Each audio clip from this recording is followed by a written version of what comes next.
With New Year's Eve plans, might want to know what's going to happen tomorrow night with the weather, Eric. And there will be rain, but we're hoping it wraps up before we get into that midnight time frame. It's going to be close. So we'll talk about that. We'll talk about the cold air then to follow. Lots to talk about to ring in the new year, too.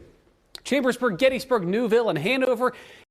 Matter of fact, we were 20 degrees warmer than average today. And I want to highlight that because you're going to hear about the temperatures being cold, and yes, they will be, but only about 10 degrees colder than average as we head into 2025 compared to today's 20 degrees warmer than average. Matter of fact, we're only 4 degrees away from the record high today. 45 this morning. Again, that's 20 degrees warmer than where we should be starting off. So I want to show you our warmest years on record because, yes, we've had some colder bouts during this month of December.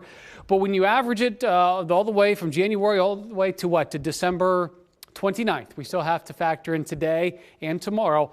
But we currently rank as the second all-time warmest year on record locally. This is for our region, but you notice the last couple of years all ranking in the top 4. So it has been warm, and certainly our warm winter last winter, and of course the warm summer helped us boost us into one of the all-time warmest. So what we see now, this is not really December-like either, but it is certainly going to be changing for us as we move into, I'd say, starting Thursday, then pushing into the weekend. Until then, this is the system that gave us some showers last night. Here's the next one that we'll be moving in for tomorrow, and it will be here, we're saying between 4 p.m. and it gets close about 11 p.m.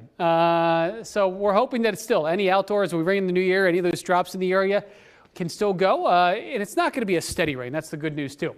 So we'll stop this at 4 o'clock. There's the batch of showers moving through. It's just stopping this again at 8:30.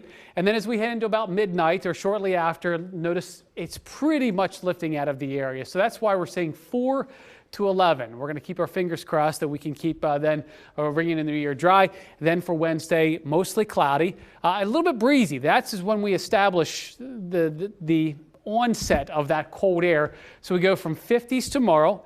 Then for 2025, we start off in the 40s, then 30s, and then eventually 30. So we certainly get colder, and those winds will be kicking around. Yes, we can talk more about factoring in that wind chill too.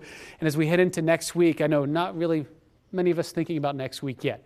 Want to stay off as long as we can, but there is a chance maybe we see some light snow by next Monday. Yeah, that's exciting for anyone who's hoping for snow tomorrow, but it's just going to be too warm. That's why. Yeah, so we'll have to wait to January, see what happens. All right, cool. Thank you, Eric.